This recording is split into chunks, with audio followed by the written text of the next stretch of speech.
युवाओं के प्रदर्शन की आड़ में हुआ उपद्रव। प्रदर्शन के दौरान युवाओं ने किया पथराव। उपद्रवियों पर पुलिस को भांजनी पड़ी लाठियां।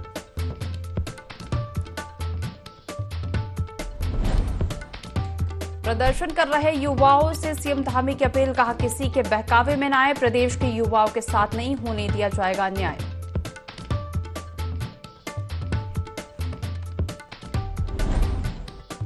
बीजेपी ने कांग्रेस के घर में की सेंधमारी। बीजेपी प्रदेश कार्यालय में सैकड़ों की संख्या में कांग्रेस कार्यकर्ताओं ने थामा बीजेपी का दामन। बीजेपी प्रदेश अध्यक्ष महेंद्र भट्ट ने पार्टी में किया शामिल।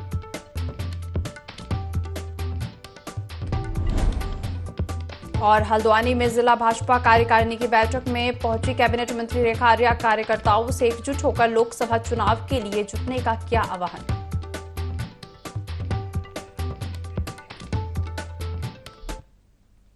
देवभूमि लाइव में आपका स्वागत है। मैं हूं आपके साथ दिव्या तिवारी। बुलेटिन की शुरुआत करेंगे देहरादून से आ रही बड़ी और अहम खबर के साथ। प्रदर्शन की आड़ में उपद्रव हुआ। भर्ती में धांधली को लेकर युवाओं का प्रदर्शन जारी था। प्रदर्शन के दौरान युवाओं ने पथराव किया है। उपद्रवियों पर पुलिस को लाठियां भांजनी पड़ी। धरने पर बैठे युवाओं से एसएसपी वार्ता करने आए थे और युवाओं के प्रदर्शन में आखिर उपद्रवी कौन थे। युवाओं से सीएम धामी की अपील है कि युवा संयम बरते। सरकार सजग है। युवाओं से सीएम धामी ने अपील की है कि युवा संयम बरतें और सरकार भी सजग है।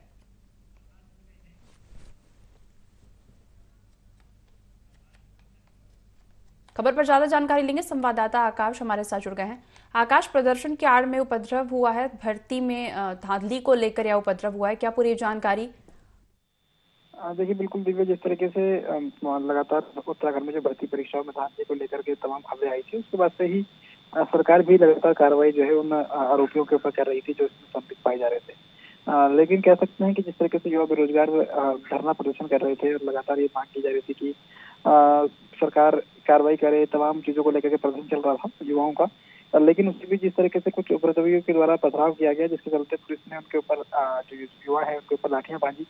क्योंकि सुबह से ही पूरे देहरादून की अगर हम बात करें तो घंटाघर का जो मेन घंटाघर से लेकर के राजपुर रोड की जो तमाम सड़कें हैं उसको जाम एक तरीके से किया गया था। लगातार पुलिस की तरफ से समझाने का प्रयास भी किया गया, लेकिन उसके बावजूद भी जिस तरीके से बेरोजगार प्रदर्शन कर रहे थे, लेकिन उसके बीच ही पथराव जिस तरीके से हुआ तो उसके चलते पुलिस ने कहीं ना कहीं लाठियां उसको बांधी है।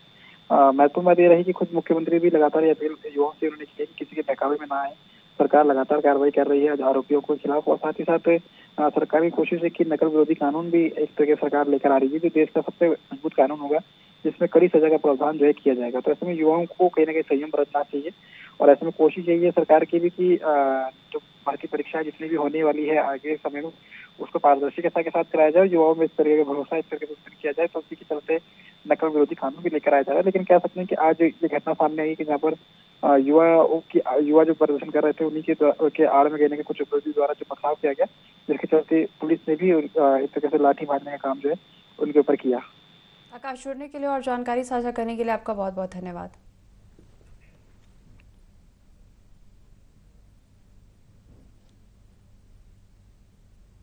राज्य आंदोलनकारियों को दोहरी पेंशन में छूट दिलाने की मांग को लेकर जन संघर्ष मोर्चा ने विकासनगर का घेराव किया और उप जिलाधिकारी को मुख्यमंत्री के नाम ज्ञापन सौंपा। जन संघर्ष मोर्चा के अध्यक्ष रघुनाथ सिंह नेगी का कहना है कि आंदोलनकारी पेंशन सम्मान का प्रतीक है, न कि आर्थिक सहायता। साथ ही कहा कि हैरानी की बात यह है कि विधायक सांसद पेंशन लेने जा रहे हैं, लेकिन इन पर कोई नियम लागू नहीं होता। वहीं दूसरी ओर जिन आंदोलनकारियों ने राज्य गठन के लिए दिन रात एक किया, उनको अधिकारों से वंचित रखना बहुत ही दुखद है। आंदोलनकारी की जो पेंशन मिलती है, जो एक सम्मान स्वरूप जो राशि मिलती है, उसमें सरकार ने 2016-17 में एक आदेश जारी किया कि जो दोहरी पेंशन ले रहे हैं, जिनको राज्य स्रोत से अन्य पेंशन मिल रही है, उनको बंद कर देना चाहिए और जिलाधिकारी ने उस पर नोटिस जारी किया। हमारा कहना यह है कि प्रदेश के जो विधायक हैं, सांसद हैं, वो कई पेंशन ले रहे हैं, विधायक की भी ले रहे हैं, सांसद की भी ले रहे हैं, अन्य अगर उन्होंने सर्विस करी है कहीं तो उसकी भी ले रहे हैं। तो इन आंदोलनकारियों के मामले में ऐसा क्यों? इसमें कौन सा वित्तीय भार बढ़, इससे कोई उनका हक नहीं मरेगा सरकार का। और ये उनकी अपनी अर्जित की हुई, उनके पति की, उनकी पत्नी की अर्जित की हुई पेंशन है और सम्मान राशि है। तो हमारा जनसंघर्ष मोर्चा का ये कहना है माननीय मुख्यमंत्री से कि इसमें विचार किया जाए, उनको छूट दी जाए जो आश्रित पेंशन है। इस मामले हरिद्वार में भीषण आपदाओं को लेकर मातृ सदन में 12 से 14 फरवरी तक विश्व पर्यावरण सम्मेलन किया जा रहा है। इस सम्मेलन में देश विदेश से पर्यावरणविद वैज्ञानिक सम्मिलित होंगे। बता दें कि उत्तराखंड में इस तरह की आपदाएं और भूकंप जैसे हालात क्यों हो रहे हैं, इस विषय पर गंभीर रूप से चर्चा की जाएगी। इस दौरान गोपाल चौधरी ने बताया कि हिमालय को किस तरह बचाया जाए, जिसको लेकर वैज्ञानिकों की टीम को जोशीमठ भेजा जाएगा।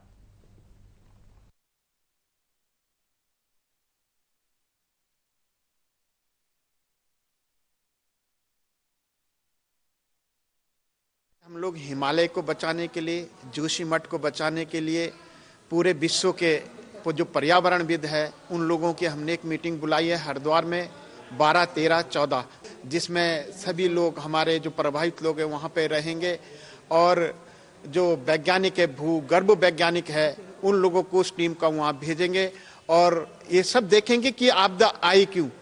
इस पे सारी हम लोग चर्चा करेंगे, क्योंकि कुछ लोगों का कहना है कि हमें इन भूगर्भ वैज्ञानिकों पर विश्वास नहीं है। अगर जो ये अच्छे भूगर्भ वैज्ञानिक होते, सही होते, तो उस एनटीपीसी परियोजनाओं को बनने नहीं देते।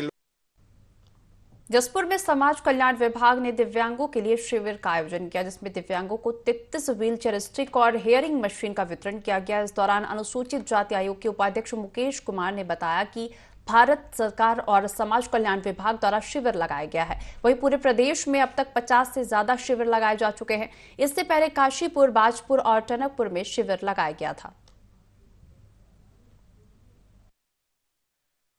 सरकार के सामाजिक न्याय मंत्रालय और हमारे समाज कल्याण के द्वारा ये कैंप शिविर लगाया गया है और ये ऐसे शिविर प्रदेश में लगभग हम 50 के आसपास लगा चुके हैं और ये अभी इससे पहले काशीपुर में बांटे थे, बाजपुर और टनकपुर में, और 11 तारीख को खटीमा में है। हेयरिंग मशीन है 6, जो कम जिन लोगों को सुनाई नहीं देता उनके लिए 18,000 की मशीन है, वो निःशुल्क दी जाती है। सरकार हमेशा निःशुल्क ये चीज़ें उपलब्ध कराती है और अभी हम इस शिविर को दोबारा भी लगाएंगे। खटीमा वन रेंज के अंतर्गत चीनी गोट के टनकपुर में हाथियों का झुंड लगातार गेहूं की फसल को नुकसान पहुंचा रहा है। ग्रामीण प्रकाश चंद्र जोशी ने बताया कि लगातार हाथियों का आतंक जारी है। फसल के साथ साथ जान का खतरा भी बना है। जल्द से जल्द वायर फेंसिंग का कार्य किया जाए। साथ ही बताया कि कई बार प्रधान से शिकायत की गई, लेकिन कोई सुनवाई नहीं हुई। वहीं एसडीओ वन विभाग संतोष पंत ने कहा कि यह वन तराई क्षेत्र है, जहां लगातार जंगली जानवर सक्रिय रहते हैं। जंगली जानवर जंगल से निकलकर खेतों तक पहुंच जाते हैं। एसडीओ ने मामले में जल्द संज्ञान लेने की बात भी कही।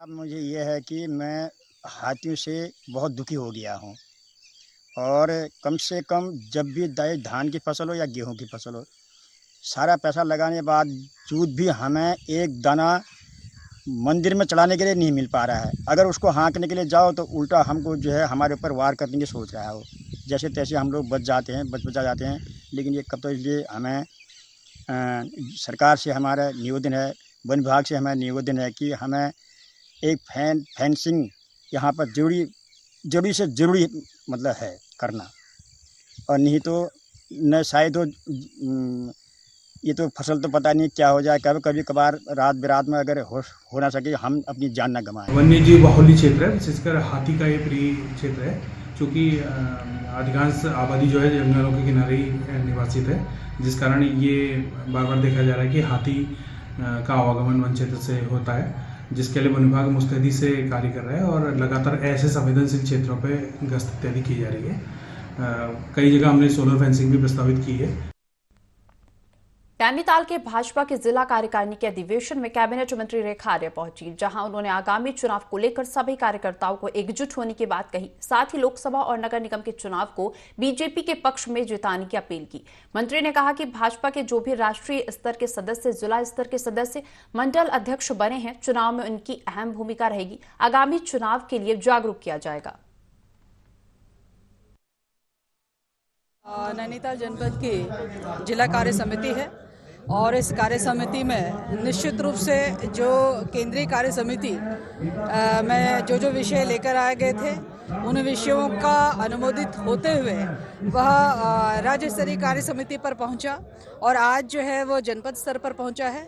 निश्चित रूप से उन प्रस्तावों पर पुनः अनुमोदन होना है। तो इस कार्य समिति के माध्यम से निश्चित रूप से हमारे जो नए मंडल अध्यक्ष बने हैं, हमारे पूरे जिले कार्यकारिणी के सभी पदाधिकारी हैं, जन जन तक संदेश पहुंचाना और आगामी आने वाले चुनाव पंचायतों के हों अथवा आने वाले समय में लोकसभा के चुनाव हों, उन सब के लिए जो एक रणनीति तैयार करना। सब लोग जो है इस कार्य समिति के साथ में जो है आगे बढ़ेंगे। कमल ही कमल खिले, इस संकल्प के साथ में सब लोग जाएंगे। उत्तराखंड के स्वास्थ्य सचिव डॉक्टर आर राजेश कुमार 3 दिवसीय दौरे पर सीमांत क्षेत्र पहुंचे। चंपावत जिले का भ्रमण कर जिला चिकित्सालय चंपावत का निरीक्षण कर स्वास्थ्य व्यवस्थाओं का जायजा लिया और चंपावत जिला चिकित्सालय का निरीक्षण कर स्वास्थ्य व्यवस्थाओं का जायजा लिया। इस दौरान उन्होंने अधिकारियों को स्वास्थ्य सुविधाओं के संबंध में आवश्यक दिशा निर्देश दिए। उन्होंने जिला चिकित्सालय में इमरजेंसी, दंत रोग विभाग, पैथोलॉजी लैब और महिला वार्ड में भर्ती महिलाओं और प्रसव से संबंधित विभिन्न प्रकार की व्यवस्थाएं और भर्ती मरीजों का हाल भी जाना। साथ ही भर्ती मरीजों से बातचीत की और अस्पताल से उन्हें दी जा रही विभिन्न सुविधाओं की जानकारी ली।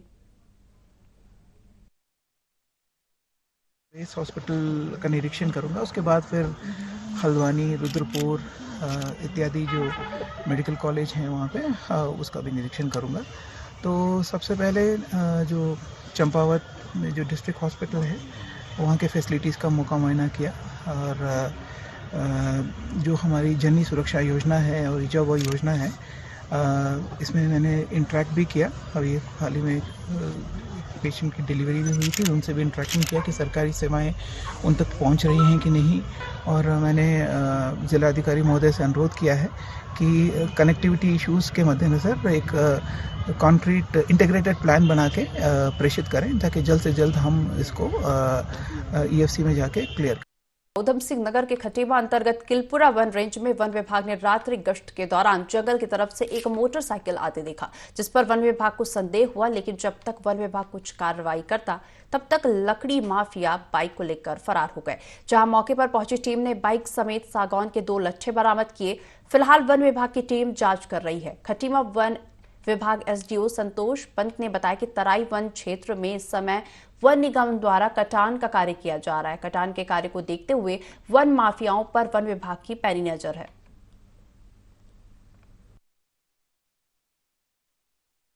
ये क्योंकि ये जो तराई के जंगल है ये बहुत संवेदनशील है, चाहे वन संपदा हो चाहे वन जीव हो, हर लिहाज से, जिसके दृष्टिगत यहाँ पर हर वक्त 24 घंटे चौकन्ना ही रहना पड़ता है। क्योंकि इस समय अधिकांश जगह वन निगम के कटान और वन उपज का लुटाने इत्यादि की कार्रवाइयाँ चल रही हैं, तो इसमें वन निगम के साथ मिलकर वन विभाग लगातार कार्रवाई कर रहा है। जब उन्होंने इसे रोका तो जो मोटरसाइकिल सवार थे वो तो भाग गए, लेकिन मोटरसाइकिल में 1 लट्ठा और 2 लट्ठे सागौन मौके पर स्टाफ को बरामद हुआ।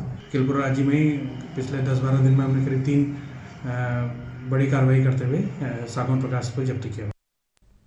डीएम चंपावत नरेंद्र सिंह भंडारी ने डेयरी विकास विभाग का औचक निरीक्षण किया। इस दौरान जिलाधिकारी ने डेयरी के तहत दूध से बनने वाले विभिन्न प्रोडक्टों का निरीक्षण कर आवश्यक दिशा निर्देश दिए। औचक निरीक्षण के दौरान उन्होंने पिछले सालों का लेखा जोखा सहित लाभ हानि का अध्ययन किया। साथ ही पशुपालकों को हर प्रकार की सुविधा उपलब्ध करने, दुग्ध उत्पादकों को दिए जाने वाली हर योजनाओं का लाभ हर पशुपालक तक पहुंचे, इसके निर्देश दिए। आपको बता दें कि चंपावत में 201 समितियों के माध्यम से दुग्ध संघ को 11,500 लीटर प्रतिदिन दूध का उत्पादन किया जा रहा है। साथ ही इसको बढ़ाने के निर्देश दिए और डेयरी से जोड़ने के लिए 40 नई समितियां खोलने का लक्ष्य रखा गया, ताकि ग्रामीण क्षेत्र की महिलाओं को रोजगार से जोड़ा जा सके।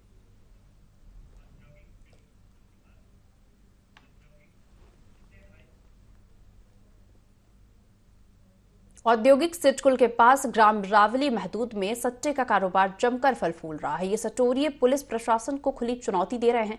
ऐसा नहीं है कि पुलिस इस बार अवैध कारोबार के खिलाफ कार्रवाई नहीं करती, लेकिन इनका नेटवर्क इतना तगड़ा है कि पुलिस कार्रवाई की भनक भी इन्हें लग जाती है और ये मौके से फरार हो जाते हैं।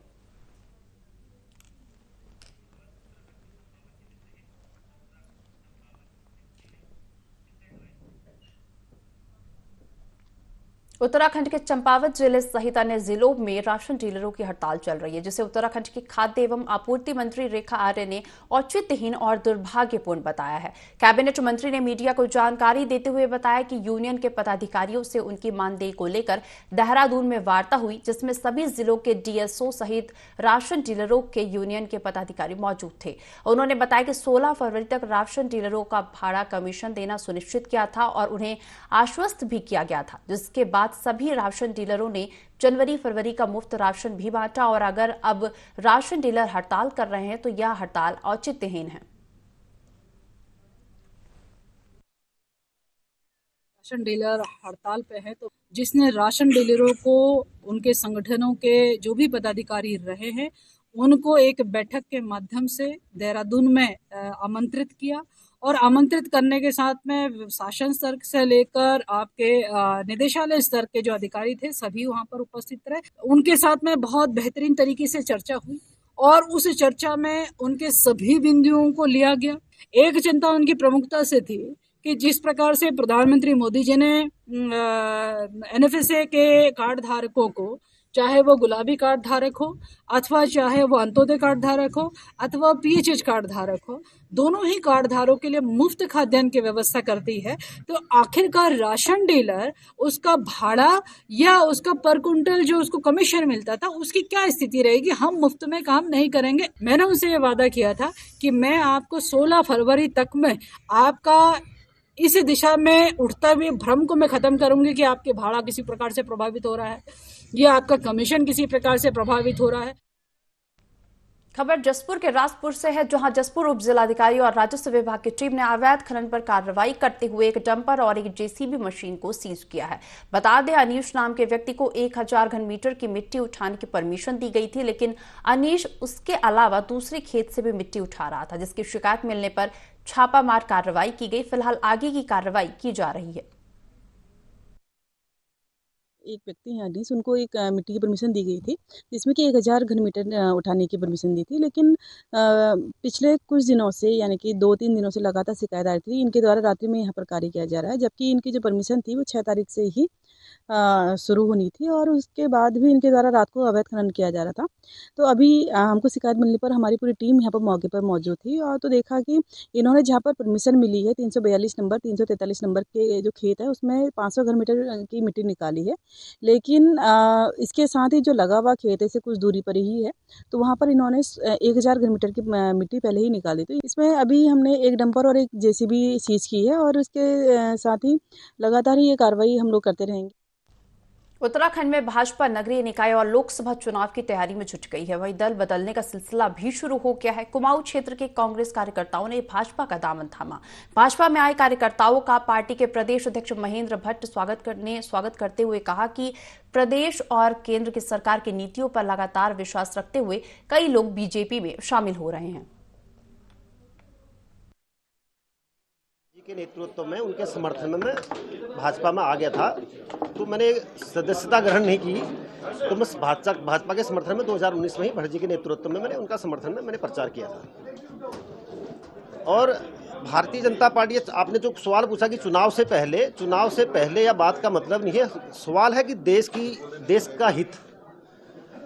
कांग्रेस में कोई प्लान नहीं था, कोई भी सोच माननीय मोदी जी जो जिस सोच से देश को आगे ले जा रहे हैं, जिस सोच से वो देश को विश्व में एक महान, उनका आज विश्व में सबसे बड़े टॉप के वो नेता हैं, उनको देखकर या उनके कामों को देखकर, भारतीय जनता पार्टी के कामों को देखकर आज अजय भट्ट जी सांसद बने। तो जो जमरानी बांध सालों से लटका हुआ था, वो जमरानी बांध हल हुआ नैनीताल में, वो जमरानी बांध कब बनने जा रहा है। इसी तरह से बिंदु खत्ता या कहीं हल्द्वानी में कहीं ऐसे जो सॉल्व केस थे जो कई साल से सॉल्व नहीं हो रहे थे, आज अजय भट्ट जी के नेतृत्व में या पुष्कर सिंह धामी के नेतृत्व में वो चीज़ें सॉर्ट आउट हो रही हैं, उन चीज़ों में काम हो रहा है। इसलिए हमें लगता है कि सारे युवाओं को लगता है कि भारतीय जनता पार्टी में वो लोग सुरक्षित हैं। देखिए, भारतीय जनता पार्टी से बहुत लोग जुड़ना चाहते हैं। एक क्रम था वरिष्ठ नेताओं को जोड़ने का, अब हम शुरू कर रहे हैं कांग्रेस के बूथ अध्यक्षों को जोड़ने का क्रम। बड़ी संख्या में कांग्रेस के बूथ अध्यक्ष हमारे संपर्क में थे, तो हमने तय किया कि एक विधानसभा से कम 50 बूथ अध्यक्षों को हम भारतीय जनता पार्टी से जोड़ेंगे। उसी क्रम में आज की सदस्यता लोगों ने ली है और भविष्य में एक क्रम अब आगे बढ़ेगा। चंपावत जिले की प्रभारी मंत्री रेखा आर्या ने लोहाघाट में भाजपा जिला कार्य समिति की बैठक ली। दीप प्रज्वलन और वंदे मातरम के साथ बैठक की शुरुआत हुई और कार्यकर्ताओं को आगामी चुनावों को लेकर जरूरी दिशा निर्देश दिए। प्रदेश सरकार के कामकाज की समीक्षा के साथ ही सरकार और संगठन में सामंजस्य भी चर्चा के मुख्य एजेंडा में शामिल रहा। बैठक में मंत्री रेखा आर्या ने कहा कि भाजपा हर प्रकार की चुनौती का सामना करने को तैयार है। लोकसभा चुनाव में भाजपा हैट्रिक लगाएगी। उन्होंने कार्यकर्ताओं से कहा कि सभी केंद्र और राज्य सरकार की जन कल्याणकारी योजनाओं को सभी लोग हर व्यक्ति तक पहुंचाएं। हमारी कोशिश है कि हम हर जरूरतमंद तक सरकार की जन उपयोगी योजनाएं पहुंचाएं। इसके लिए हमें कार्य करना चाहिए। ऊपर से लेकर नीचे तक कार्य समितियों की बैठकें होती हैं और ऊपर से ली गई ऊर्जा को नीचे तक पहुंचाने का क्रम जो है यह बनता है। किस प्रकार से कोरोना कालखंड से लेकर अभी तक में जन सेवा में भारतीय जनता पार्टी का प्रतिभाग रहा है, उसका समर्थन हो। आगे का क्या हमारा विजन है, उसको लेकर लोगों के सुझाव, अपने लोगों के सुझाव हो, उसको संकलित करना।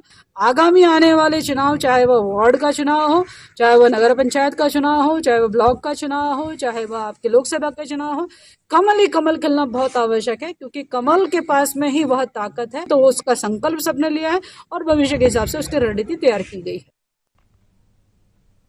चंपावत पहुंची जिले के प्रभारी मंत्री रेखा आर्या ने प्रेस कॉन्फ्रेंस ली। बजट पर बात करते हुए प्रधानमंत्री नरेंद्र मोदी और वित्त मंत्री निर्मला सीतारमण का धन्यवाद व्यक्त किया और कहा कि वर्तमान बजट सर्वजन हिताय और सर्वजन सुखाय वाला है। इस बजट में हर व्यक्ति का ध्यान रखा गया है। कैबिनेट मंत्री ने कहा कि यह बजट चुनावी बजट नहीं है, बल्कि अमृतकाल और देश की जनता का बजट है। इस बजट से भारत एक बार फिर से विश्व गुरु बनने की ओर अग्रसर होगा। वहीं उन्होंने 2023 में होने जा रहे पालिका चुनाव और 2024 लोकसभा चुनाव में जीत का दावा किया। मोदी जी का और वित्त मंत्री निर्मला सीतारमण जी का बहुत धन्यवाद करती हूँ। निश्चित रूप से यह बजट सर्वजन हिताय है, सर्वजन सुखाय है। यह बजट पूर्णतः है, जबकि हम सब लोग जान रहे हैं कि हम 2024 में लोकसभा के चुनाव की ओर अग्रसर है और लोकसभा के चुनाव की ओर अग्रसर है, तो शायद हर किसी को यह सोचना चाहिए कि यह बजट जो है वो चुनावी बजट होना चाहिए। हर किसी ने यह कहा कि यह बजट व्यवहारिक बजट है। हर किसी ने यह कहा कि यह बजट जो है अमृतकाल का पहला बजट है। हर किसी ने यह कहा कि ये आत्मनिर्भर बनाने के दृष्टिकोण से भारत को उस और वह बजट है। और मैं मानती हूँ कि यह बजट अपने आप में जब हमारा देश अपना 100 साल पूरा करेगा तो विश्व गुरु बनना या ग्लोबल परिदृश्य से हमारा देश सर्वोच्च स्थान पर रहे, इसी दृष्टिकोण से यह बजट जो है वो लाया गया है। अभी फिलहाल न्यू है, आने वाले समय में हम बहुत कुछ देखेंगे। बजट सर्वस्पर्शी है, समावेशी है। सीएम पुष्कर सिंह धामी बाबा भारामल के मंदिर पहुंचे। बाबा भारामल मंदिर पहुंचकर सीएम धामी ने माथा टेका, शिवलिंग पर जलाभिषेक किया, बाबा की समाधि पर चादर चढ़ाई और बाबा से राज्य के विकास के साथ ही सुख, शांति और समृद्धि की प्रार्थना की। इस दौरान मंदिर क्षेत्र में हुए निर्माण कार्य का भी सीएम धामी ने निरीक्षण किया।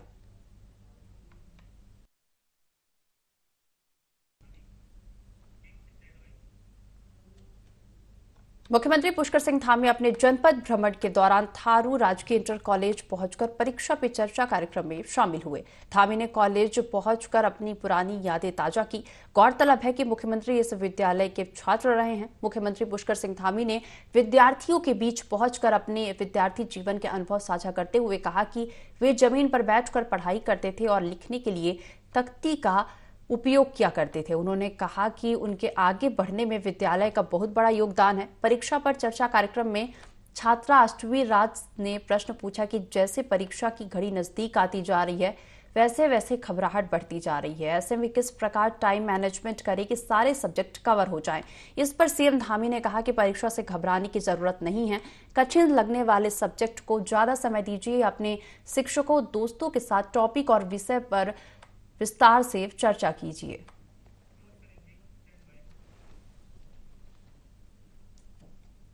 इस बुलेटिन में फिलहाल इतना ही। बने रहिए IND 24 के साथ।